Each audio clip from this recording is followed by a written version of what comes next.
Hello guys and girls, welcome back. Today we're looking at some more examples on why those samples you're trying to fit into your track don't sound right. Today's culprits are all from Splice. They're all labelled A-sharp chord stabs, and we're going to throw them into a sampler over our backing here, which is already in A-sharp minor.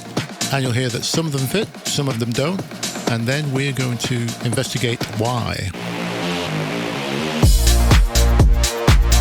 Now, one of these samples is playing the chord we need. The other four are not. See if you can hear which you think sounds best. So here's number one.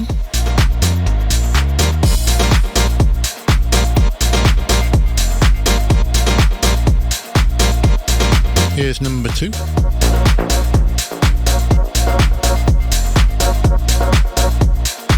And number three.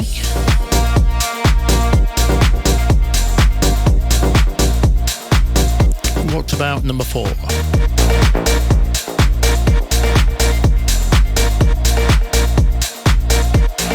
And number five?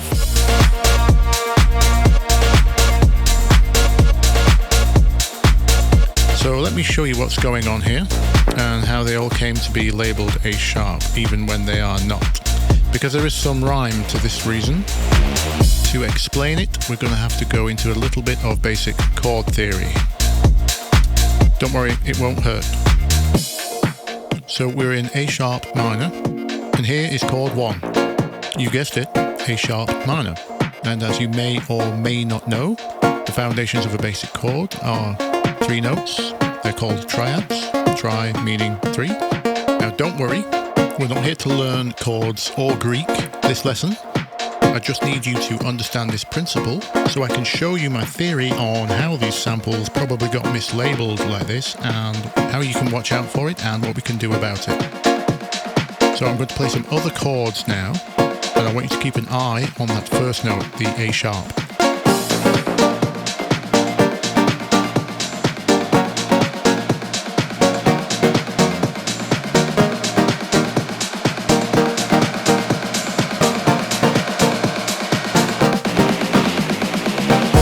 You might be able to see where I'm going with this.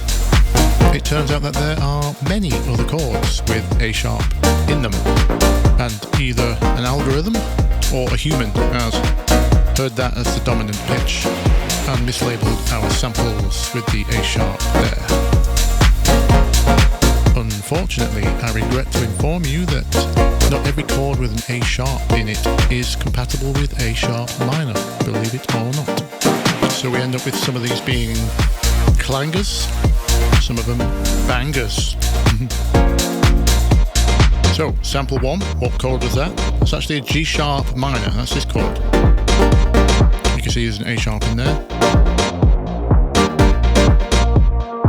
Sample 2 was an F sharp major.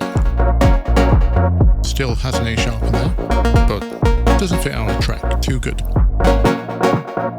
Sample 3, well, that's an E minor. Does not have an A sharp in it at all. This one has no excuse. Sample 4 is closer. That is this chord, A sharp major. Close, but no cigar. As you know, most dance music is minor. And if you watched episode 3, you will know how bad major over minor sounds in the same key. So we are not looking for a major chord.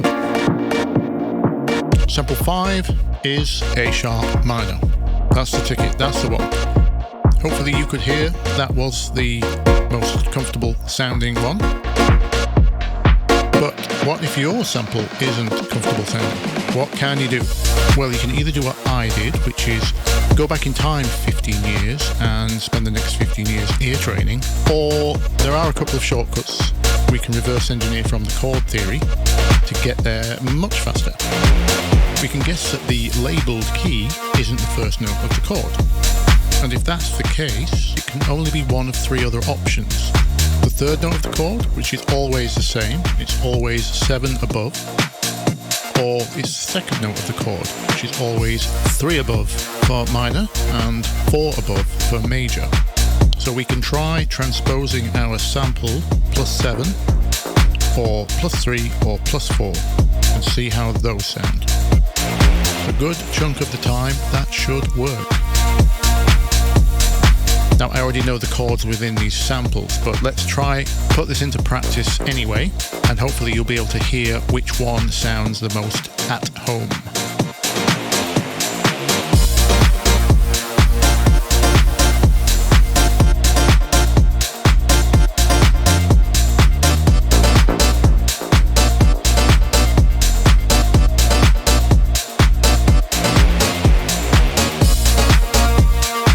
There we go. Nailed it. Anyway, as always, I really hope this helped someone.